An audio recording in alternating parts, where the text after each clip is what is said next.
വർഷങ്ങളോളം ഇത്തരത്തിലുള്ള വിചിത്രമായിട്ടുള്ള ജീവികളെല്ലാം വെറും കെട്ടുകഥകളാണെന്നാണ് നമ്മളെല്ലാം വിശ്വസിച്ചുകൊണ്ടിരുന്നത്.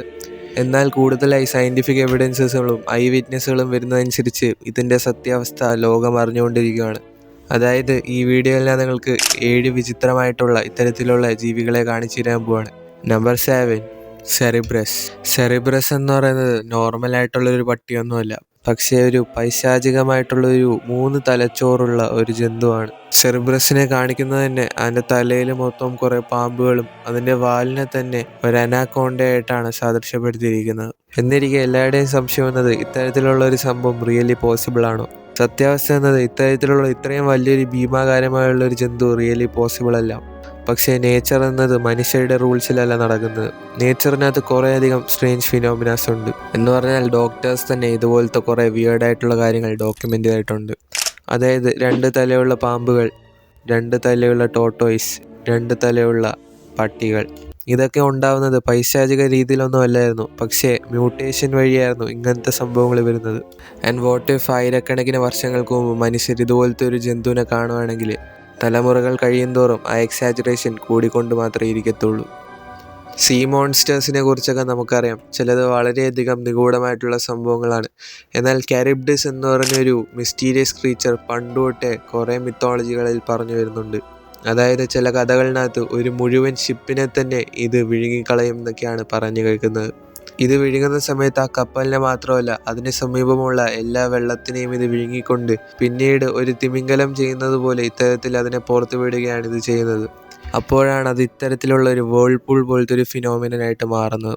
കാരിബ്ഡിസിൻ്റെ അടുത്ത് വന്നാൽ അതെല്ലാത്തിനെയും വിഴുങ്ങും. അതിൻ്റെ സമീപത്തുള്ള വെള്ളത്തിനെ വരെ വിഴുങ്ങിക്കളയും. അതിന് ഒരു കപ്പലായാലും എന്ത് വലിയ സംഭവമായാലും കാരിബ്ഡിസ് അതിനെക്കാട്ടിയും വളരെയേറെ വലുതാണ്. ഗ്രീക്കിലെ കുറേ കഥകളിൽ ആൾക്കാർ വിശ്വസിച്ചിരിക്കുന്നത് ഈ ഒരു ക്രിയേച്ചർ വളരെയധികം ക്വയറ്റാണ്, വളരെയധികം ഭീമാകാരമാണ്. ഇതിനെ ചിലവർ ഒരു വലിയ സർപ്പമായിട്ടൊക്കെ അസോസിയേറ്റ് ചെയ്യാറുണ്ട്. എന്നാലും ഗ്രീക്ക് ഹീറോസ് ആയിട്ടുള്ള ഒഡീസിയസും ജേസണും ഇതിനെ ഫേസ് ചെയ്യാൻ പോയെങ്കിലും അവരെല്ലാവരും തിരിച്ചെത്തിയില്ലെന്നാണ് അതിനകത്തുള്ള കഥകളിൽ പറയുന്നത്. എന്നാൽ ഇന്ന് സയൻസ് പറയുന്നത് ഒരു ഡിഫറെൻറ്റ് കഥ തന്നെയാണ്. അതായത് ഈ സ്റ്റോറികളിനകത്ത് പറയപ്പെടുന്ന വേൾപൂൾസ് ആർ റിയൽ.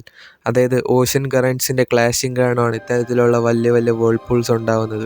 അതിനോടൊപ്പം ഇത്തരത്തിലുള്ള വേൾപൂൾ ഭയങ്കര വലുതായി കഴിഞ്ഞാൽ അതിനെ വലിയ വലിയ കപ്പലുകൾ അകത്തേക്കാക്കുന്ന അത്രയും പവർ വരെ ഉണ്ടാവും. May be there was never ഇതുപോലത്തെ മോൺസ്റ്റർ ഉണ്ടെന്നൊക്കെ പറയുന്നത്. മേ ബി ആ വേൾപൂൾ തന്നെ ആയിരിക്കാം അവരുടെ മനസ്സിൽ ഇത്തരത്തിലുള്ള ഒരു രൂപം ഉണ്ടാക്കിയത്. നമ്പർ 5, നിഞ്ചൻ. നിഞ്ചൻ എന്ന് പറയുന്നത് ഒരു ജാപ്പനീസ് സീ ക്രിയേച്ചറാണ്. പണ്ട് ആൾക്കാർ വിചാരിച്ചിരുന്നത് ഇതിന് 65 to 98 ഫീറ്റ് വരെ ഹൈറ്റ് ഉണ്ട്. കഥകളിൽ ഇതിന് പ്യുവർ വൈറ്റ് സ്കിന്നും ഇതിൻ്റെ ഫിംഗേഴ്സ് മനുഷ്യരെ പോലെ ഏകദേശം ഉണ്ടെന്നും ഇതിനെ ടോട്ടലി കാണാൻ ഒരു മനുഷ്യൻ്റെ രൂപം പോലെ തോന്നിയിരുന്നു. 2022 വെയിൽ റിസർച്ചേഴ്സ് വെയിലിനെ തപ്പിപ്പോയ സമയത്താണ് ഇതുപോലത്തെ ഒരു ക്രിയേച്ചറിനെ അവർക്ക് കാണാൻ പറ്റിയത്. പേൽ വൈറ്റ് സ്കിൻ ആൻഡ് ഹ്യൂമൻസിനെ പോലത്തെ കുറച്ച് ഫീച്ചേഴ്സ് ഇതിനുണ്ടായിരുന്നു. സ്റ്റോറി വളരെ ക്രീപ്പി ആണെങ്കിലും 2005 വേറൊരു സ്റ്റോറി ഉണ്ട്. അതായത് ഗൂഗിൾ മാപ്സിൽ ആൾക്കാർ ഇത്തരത്തിലുള്ള ഒരു സംഭവത്തിനെ നോട്ടീസ് ചെയ്തു. ഇതിനെ കുറേ പേര് ഒരു ഐസിൻ്റെ ഒരു സംഭവമാണെന്നും ചിലവർ ഇതിനെ നിഞ്ചനുമായിട്ട് അസോസിയേറ്റ് ചെയ്തു. പക്ഷേ കാര്യങ്ങൾ ഇതിനെക്കാട്ടും ക്രീപ്പി ആയത് 2010 അന്നാണ് ഒരു ജാപ്പനീസ് ടീം ഇത്തരത്തിലുള്ള ഈ ഒരു ക്രിയേച്ചറിനെ ലൈവ് ഫുട്ടേജിൽ കണ്ടുപിടിച്ചത്. ഇതിന് വലിയൊരു ബോഡി തന്നെ ഉണ്ടായിരുന്നു, വളരെ ചെറിയ കണ്ണുകളും പിന്നീട് ഒരു വളരെ ക്രീപ്പി ആയിട്ടുള്ള സ്മൈലും ഉണ്ടായിരുന്നു. ഇതിനെ മെർമെയ്ഡുമായിട്ടൊക്കെ ആൾക്കാർ അസോസിയേറ്റ് ചെയ്യാറുണ്ട്, കാരണം അത്രയ്ക്കും വിയേർഡാണ് ഈ ഒരു ജന്തു. പക്ഷേ ഈ ഒരു വിചിത്ര ജീവിനെ കുറിച്ച് കൂടുതൽ ഇൻഫർമേഷൻ ഒന്നും നമുക്ക് അവൈലബിൾ അല്ല.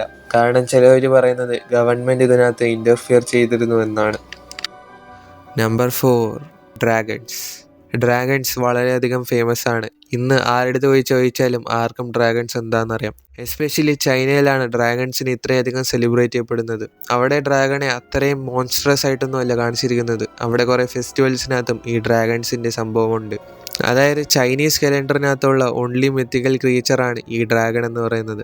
അതായത് പണ്ട് കാലത്ത് ഡ്രാഗൺസിനെ ഡിഫീറ്റ് ചെയ്ത ആൾക്കാർ വരെ ഉണ്ട്. അതായത് സെയിൻറ്റ് ജോർജ് എന്ന് പറഞ്ഞൊരു വ്യക്തി പണ്ടൊരു ഡ്രാഗനെ കൊന്നു എന്ന് പറഞ്ഞ കുറേ കഥകളും ഉണ്ടായിരുന്നു. എന്നാൽ ഇന്നത്തെ കാലത്തെ ബൈബിളിലൊക്കെ നോക്കിക്കഴിഞ്ഞാൽ ഈ ഡ്രാഗനെ ഒരു ചെകുത്താനായിട്ടും ഒരു പൈശാചികമായ സംഭവമായിട്ടാണ് അവർ റിലേറ്റ് ചെയ്യുന്നത്. പക്ഷേ ഇതൊരു കോയിൻസിഡൻസ് ആണോ? ആൻഡ് ആക്ച്വലി ഡ്രാഗൺസ് പോസിബിൾ ആവാൻ ചാൻസ് ഉണ്ടോ?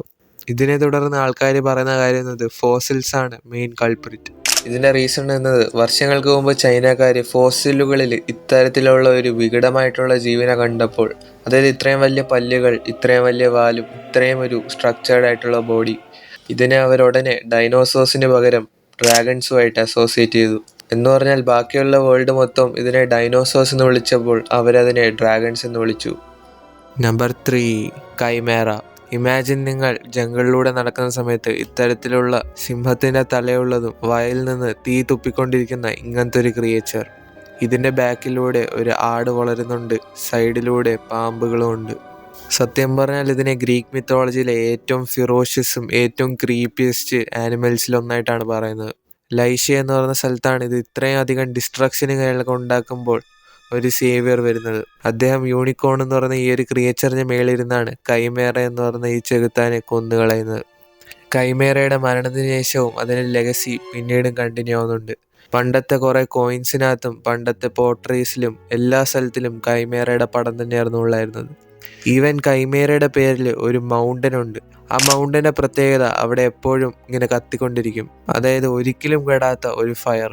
ഇത് കണ്ട് സയൻറ്റിസ്റ്റുകൾ പറയുന്നത് ഇതൊരു നാച്ചുറൽ ലീക്കിംഗ് ഗ്യാസ് എന്നാണ്. എന്നാൽ ഭൂരിപക്ഷം ആൾക്കാർ വിശ്വസിക്കുന്നത് ഇത് കൈമേറയുടെ റെമിനിസെൻസ് ആണ്, കൈമേറയുടെ ബാക്കിയാണ്. ആൻഡ് ഇനി നമുക്ക് മോഡേൺ സയൻസിൽ ഇതുപോലത്തെ ഒരു സംഭവം പോസിബിൾ ആണോ എന്ന് ചോദിച്ചു കഴിഞ്ഞാൽ ഇത് പോസിബിൾ മാത്രമല്ല, ഇപ്പോഴും ഇങ്ങനത്തെ ടെസ്റ്റുകൾ നടന്നുകൊണ്ടിരിക്കുകയാണ്. അതായത് ബയോളജിക്കലി ഇതിനെ ആനിമൽ ഹൈബ്രിഡ്സ് എന്ന് പറയും. അതായത് റീസെൻ്റ്ലി കുറച്ച് വർഷങ്ങൾ മുമ്പായിട്ട് ഒരു റിസർച്ചർ ആണെങ്കിൽ ഒരു ഗോട്ടും ഷീപ്പിൻ്റെയും DNA കൂടി ഫ്യൂസ് ചെയ്തതിന് ശേഷം ആ ആനിമലിനെ അവർ ഗീപ്പ് എന്ന് പേര് കൊടുക്കുവാണ്. അതായത് രണ്ട് ആനിമലിൻ്റെ അഡ്വാൻറ്റേജസും ഡിസഡ്വാൻറ്റേജസും ഈ ഒരു ഹൈബ്രിഡിനകത്ത് കാണും. ഇതുപോലെ വേറെ കുറേ ഹൈബ്രിഡ്സും സയൻറ്റിസ്റ്റുകൾ ഉണ്ടാക്കിയിട്ടുണ്ട്. അതായത് ടൈഗറും ലയണും ചേർന്ന് ഒരു ലൈഗറും. അതും കൂടാതെ ഇനിയും കുറച്ച് ക്രീപ്പി ആയിട്ടുള്ള എക്സ്പെരിമെൻ്റ് പറഞ്ഞു കഴിഞ്ഞാൽ ഹ്യൂമൻ ബ്രെയിൻ സെൽസിനെ മൈസ്, അതായത് എലികളുടെ അകത്ത് ഇഞ്ചെക്ട് ചെയ്തു. അങ്ങനെ ഫ്യൂസ് ചെയ്ത് വന്ന ഒരു എലി വരെ ഇന്ന് എക്സിസ്റ്റ് ചെയ്യുന്നുണ്ട്. ബാക്കി കുറച്ച് പറയാൻ വിട്ടുപോയ കുറച്ച് ക്രിയേച്ചേഴ്സ് ഉണ്ട്, അതിനെ നമുക്ക് പാർട്ട് 2 എക്സ്പ്ലോർ ചെയ്യാം. അപ്പോൾ അതിൻ്റെ വീഡിയോ ഉടനെ വരുന്നതാണ്. Thank you very much for watching this video.